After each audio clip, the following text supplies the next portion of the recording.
함께 나눌 말씀은 민수기 5장입니다. 민수기 5장 11절부터 31절까지의 말씀입니다.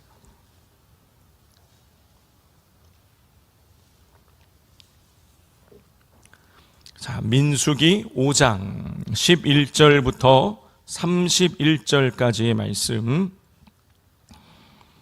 우리 한 절씩 교독하도록 하겠습니다. 여호와께서 모세에게 말씀하여 이르시되 이스라엘 자손에게 말하여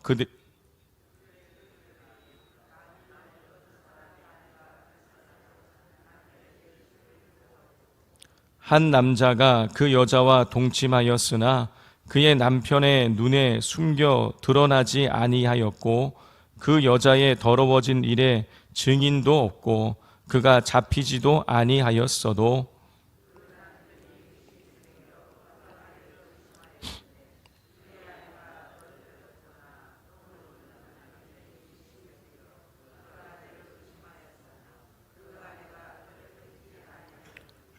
그의 아내를 데리고 제사장에게로 가서 그를 위하여 보리가루 10분의 1 에바를 헌물로 드리되 그것에 기름도 붓지 말고 유향도 두지 말라. 이는 의심의 소재요 죄악을 기억나게 하는 기억의 소재라.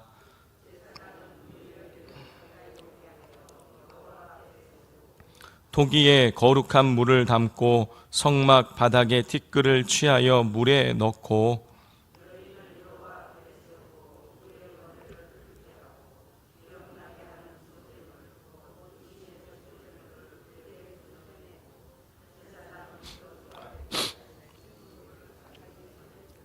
여인에게 맹세하게 하여 그에게 이르기를 내가 내 남편을 두고 탈선하여 다른 남자와 동침하여 더럽힌 일이 없으면 저주가 되게 하는 이 쓴 물의 해독을 면하리라.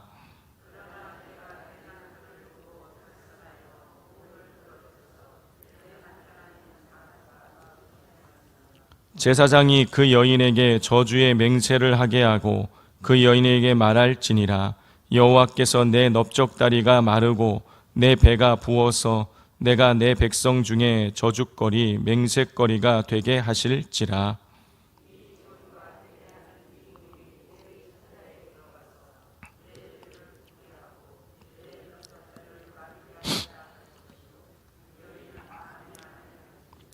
제사장이 저주의 말을 두루마리에 써서 그 글자를 그 쓴 물에 빨아 넣고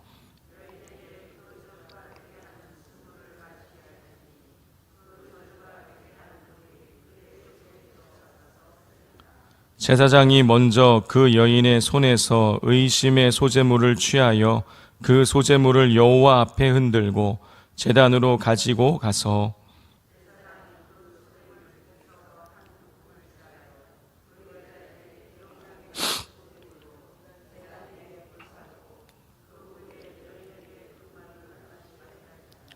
그 물을 마시게 한 후에 만일 여인이 몸을 더럽혀서 그 남편에게 범죄하였으면 그 저주가 되게 하는 물이 그의 속에 들어가서 쓰게 되어 그의 배가 부으며 그의 넓적다리가 마르리니 그 여인이 그 백성 중에서 저주거리가 될 것이니라.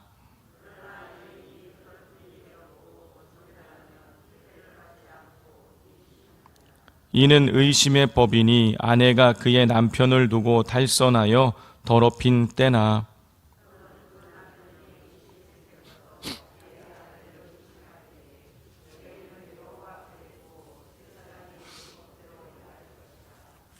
함께 읽겠습니다. 무죄할 것이요 여인은 죄가 있으면 당하리라. 아멘. 예, 우리 올해 들어와서 우리 매일 성경 큐티의 첫 번째 본문은 민수기였습니다. 지난 한 주간 동안 저희가 특세하느라고 민수기 말씀을 나누지 못했는데요. 그래서 1장부터 오늘 본문 5장까지의 내용을 조금 한번 정리를 하면서 이어나가도록 하겠습니다. 이미 지금 수요일 날 저희가 민수기 강해를 하고 있기 때문에 수요 예배 나오신 분들에게는 너무나 익숙한 본문일 것입니다. 자, 이 민수기는 시내산에서 이스라엘 백성들이 이제 십계명의 말씀을 받고 그리고 성막을 완성한 다음에 하나님께서 이스라엘 백성에게 주신 말씀이 기록되어져 있습니다. 자, 이제 성막까지 다 만들고 난 다음에 이스라엘 백성들이 이제 가나안 땅을 향해서 출발해 가야 하는 것이죠. 자, 그런데 이 가나안 땅은 무슨 땅입니까? 하나님께서 이스라엘 백성에게 주시겠다고 하신 약속의 땅이었어요. 동시에 가나안 땅은 하나님의 심판을 받아야 될 땅이었습니다. 왜냐하면 우상을 숭배하는 땅이었기 때문인 것이죠. 그래서 이 약속의 땅을 이스라엘 백성들이 가나안 땅을 차지하기 위해서는 전쟁을 치루어야 됐어요. 그 땅을 심판해야 되기 때문인 것입니다. 자, 그래서 하나님께서는 전쟁을 치를 수 있는 준비를 시키시는 거예요. 성막까지 다 완성하고 이제 가나안 땅을 향해 나가기 위해서 진군하기 직전에 1장부터 우리가 8장까지의 말씀을 읽어보면 이 전쟁을 치르기 위한 준비를 시키십니다. 자, 1장부터 4장까지는 전쟁을 치르기 위한 외적인 준비를 시키세요.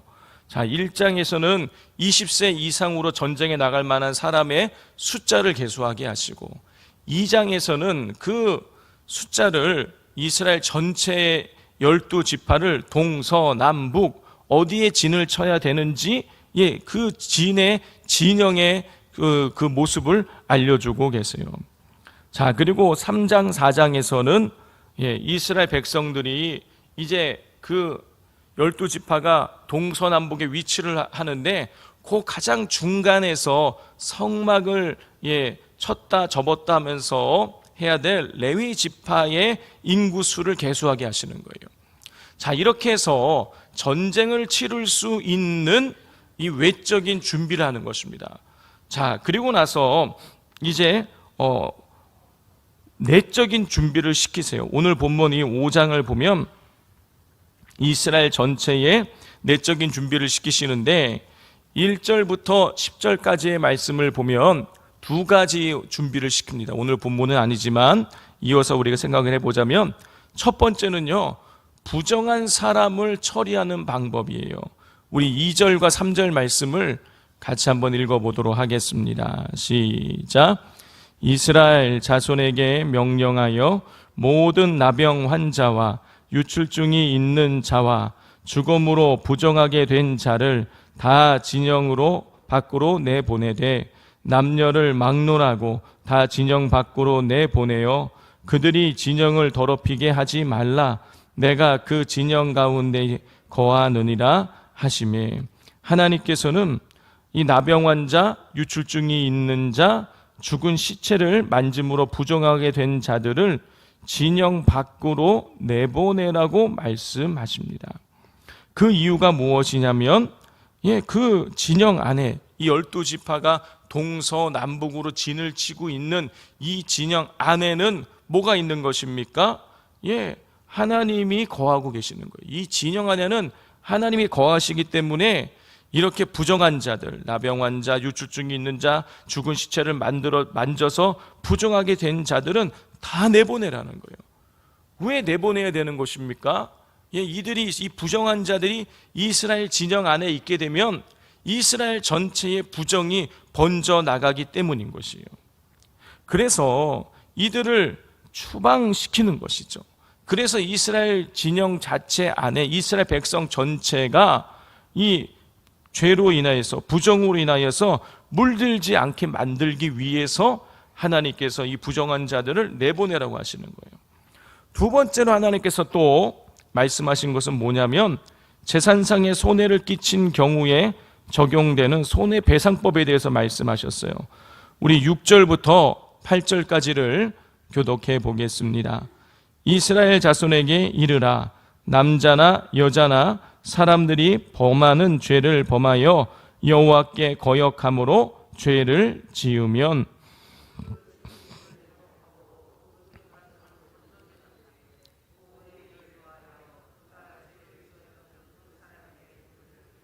함께 읽겠습니다. 만일 죄값을 받을 만한 친척이 없으면 그 죄값을 여호와께 드려 제사장에게로 돌릴 것이니 이는 그를 위하여 속죄할 속죄 순양과 함께 돌릴 것이니라. 자, 하나님께서는 재산상에 남의 재산에 손해를 끼친 사람들은 첫 번째 자신의 죄를 자복하고, 그리고 손해를 입힌 것의 5분의 1, 다시 말해서 20%를 더 얹어서 배상을 하고, 그리고 속건 제물로 흠없는 순양을 하나님께 바치라고 했습니다. 내가 예를 들어서 남에게 1,000원어치 손해를 끼쳤으면 갚을 때에는 1,200원어치 갚아주라는 거예요. 자, 이런 손해배상법을 통해서 우리는 두 가지를 알 수 있죠. 첫 번째는 하나님께서 죄를 엄중하게 다루신다라는 것이죠. 하나님께 이 이웃의 손해를 끼쳐서 죄를 지으면 그냥 자복하는 것으로 끝나는 것이 아니라 20%를 더 얹어서 그렇게 배상을 해야 된다는 것입니다. 자, 이것은 하나님께서 죄를 지은 사람이 자신이 죄를 지어 얻은 이익보다 훨씬 더 크게 값을 치르도록 하시는 것이에요. 하나님께서 죄를 엄중하게 다루신다는 것을 보여주고 있는 것입니다. 두 번째로 또 알 수 있는 것은 하나님께서 하나님의 백성들이 사랑의 공동체를 이루기를 원하신다는 것이에요. 자, 5분의 1을 더해서 갚으라고 하시고 또 속건제를 드리라고 하신 것은 그 궁극적인 이유가 남에게 손해를 입히는 행동을 하지 말라라는 뜻이에요. 다시 말해서 하나님께서는 하나님의 선택받은 백성들이 서로에게 피해 주지 않고 서로에게 유익을 끼치는 공동체를 이루기를 원하셔서 무겁게 죄값을 치르게 하셨다라는 것이죠. 자, 이게 5장 1절부터 10절에 나오는 내용이에요. 자, 그리고 이제 오늘 11절부터 31절까지 나오는 내용은 세 번째로 아내에 대한 의심을 해결하는 의심의 법에 관한 내용입니다. 내용은 이렇습니다. 만약 남편이 아내가 다른 사람과 다른 남자와 이 간통을 저지른 것이라고 의심이 되면 그것을 해결하는 법인 거예요. 첫 번째는 아내를 데리고 제사장에게 가서 보리가루 10분의 1 에바를 헌물로 드리라는 것입니다. 자, 15절을 보면 이렇게 헌물한 것을 의심의 소재라고 불러요. 자, 두 번째, 제사장은 여자를 여호와 앞에 세우고 그릇에 거룩한 물을 담고 성막 바닥에 있는 티끌을 그 물에 섞습니다. 그렇게 해서 저주의 물을 만드는 거예요. 그리고 세 번째로 제사장은 그 물을 여자에게 들게 합니다. 네 번째, 여인에게 다른 남자와 동침한 일이 없으면 그 저주의 물을 마셔도 문제가 없겠지만 만약 다른 남자와 동침한 일이 있으면 저주를 당하게 될 것이라고 맹세하게 합니다. 그런 이후에 이미 성막에 티끌이 들어간 그 물에다가 저주의 말을 적은 두루마리를 그 물에 빨게 하는 거예요. 그리고 나서 여인에게 마시게 하는 것입니다. 그렇게 한 이후에 여인에게 그 물을 마시게 해서 진실이 드러나게 하는 거예요. 만약에 여인이 먹고 아무런 문제가 없으면 여인에 대한 의심은 해소가 되는 거예요. 자, 그러나 만약에 문제가 생기게 되면 여인이 죄를 저지른 것으로 판명이 되게 되는 것입니다. 자, 성도 여러분, 지금 제가 서두에서 이스라엘 백성들이 이제 가나안 땅을 차지하기 위해서 또 가나안 땅을 심판하기 위해서 전쟁을 치를 준비를 하나님께서 시키시는 거라고 말씀을 드렸어요. 1장부터 4장까지 이스라엘 백성들의 인구를 계수하고 그리고 동서남북 진영을 짜고 행군할 때에는 성막을 중심으로 이동하라고 레위 지파에 대한 또 인구를 또 계수를 하고, 자, 여기까지는 이해가 돼요. 그런데 갑자기 5장에 와서 하나님께서 이 유출증 환자, 나병 환자, 시체를 만든 환자들의 이 부정한 사람들을 처리하는 방법에 대해서 말씀해 주시고, 남에게 재산상의 손해를 입힌 자들을 어떻게 그 손해를 끼친 것을 어떻게 해결해야 되는지에 대한 말씀을 주시고, 또 아내에 대한 의심이 있을 때에 의심을 해결하는 법을 말씀해 주시고, 이 세 가지 모두 직접적으로 전쟁을 치르는데 전혀 관련이 없는 내용이라는 것이죠.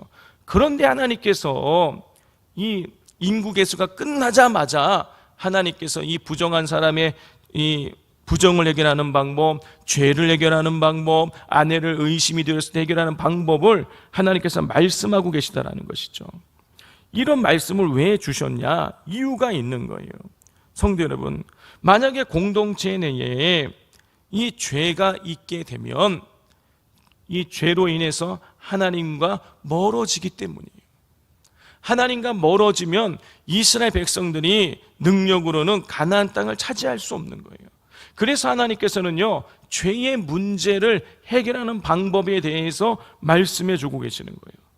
또 공동체가 이스라엘 백성들 전체가 아무리 군사의 수가 많다고 할지라도 서로 의심하게 되면, 특별히 가정이 의심에서 흔들리게 되어지게 되면 이 전쟁은요 해나갈 수가 없는 거예요. 서로 의심해서 서로 분열되고 다투고 찢어지면 힘이 하나로 모아지지 못하기 때문에 의심을 해결하도록 하나님께서 가장 사회의 기초 단위인 가정의 의심의 문제를 해결하는 그 말씀을 하나님께서 주셨던 것이죠. 성도 여러분, 공동체 내에 죄와 의심이 있으면 공동체가 깨지는 것입니다. 가정도 공동체예요. 부부도 공동체입니다. 이 공동체 내에 가정과 개인과 이 교회와 이 나라에 죄와 의심이 타고 들어오게 되면 흔들려서 깨어지게 되는 것입니다.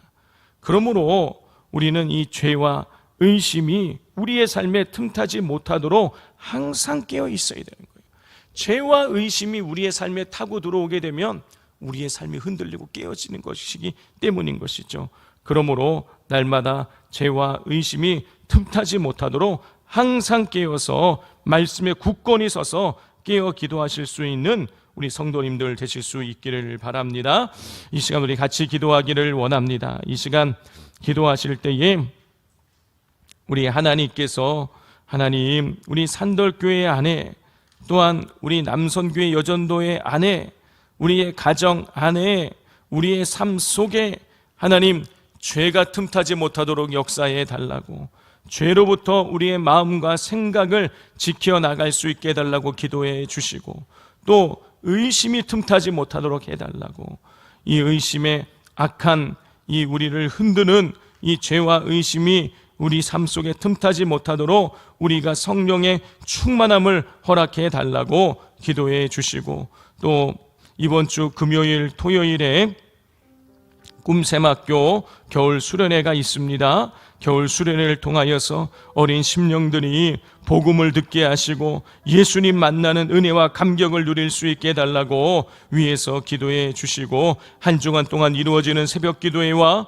그리고 수요 예배, 하나님 우리 산돌교회 온 성도들이 새벽을 깨우게 하시고 새벽에 일하시는 하나님의 능력과 은혜를 누릴 수 있게 해달라고 우리 기도해 주시기를 바랍니다. 이 시간 주여 삼창하고 기도하겠습니다.